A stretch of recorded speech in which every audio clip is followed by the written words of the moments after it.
Keep at it. How did you ever do it? I can't see how anyone could do a thing like that. We were in a curio shop. On the table there was a whole army of little figures that had been whittled out by hand. What hours of work must have been spent on them? This friend of mine stood there and looking at them said, "How did you ever do it?" The man smiled and said, "I just kept at it." I went out of the door. I walked down the street. I heard those 3 words, kept at it, kept at it, kept at it. How they rang through my soul. That man kept at it. He had put life into success. He made a success. People were coming from all parts of the country to see the effect of that cultivated, trained genius.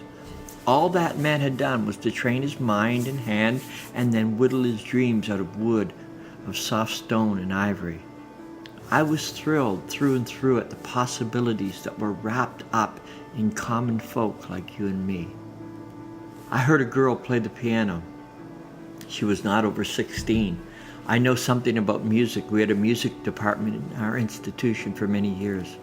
I looked into her face and I whispered in my own heart, "Girl, you have spent hours pounding the keys while other girls were walking the street. While others were sleeping and mother was trying to get them out of bed, you were pounding those keys. You have lost a heap of good times, but what a musician you are." She kept at it. That's why she won. I stood with a man overlooking a beautiful farm in northern Maine. I said to him, "Who cleared this land? Who stumped it?" He answered, "Do you see that little log house down there by the creek?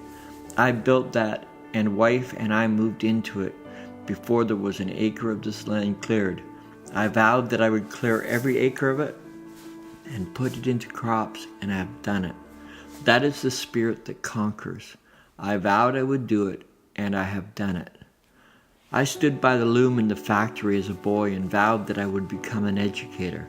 I did not know what it meant, but I knew that within me was a teaching gift, an undeveloped thing. I vowed I would do it, and I did it. I was handicapped as few men have been handicapped, but I did it. I'm passing it on to you to show that they cannot conquer you if you will to do it. Struggle to improve in every effort. Improve the dream. Every time you play that piece on the piano, play it better than you played it before. Every time you sit down to the typewriter, make up your mind that you're going to be more efficient than you have ever been. Make your brain work. It will sweat, but make it work. It will improve. It will develop until you become a wonder to those around you. Don't depend on an alarm clock. Don't depend on mothers waking you. Make up your mind that you will have the alarm clock in your soul. Never depend on another man's car. Get one of your own. Be self-reliant. Be punctual. Be diligent. Think through on every problem. Conquer your difficulties as a part of the day's job. We are in a fight, and we will win the crown.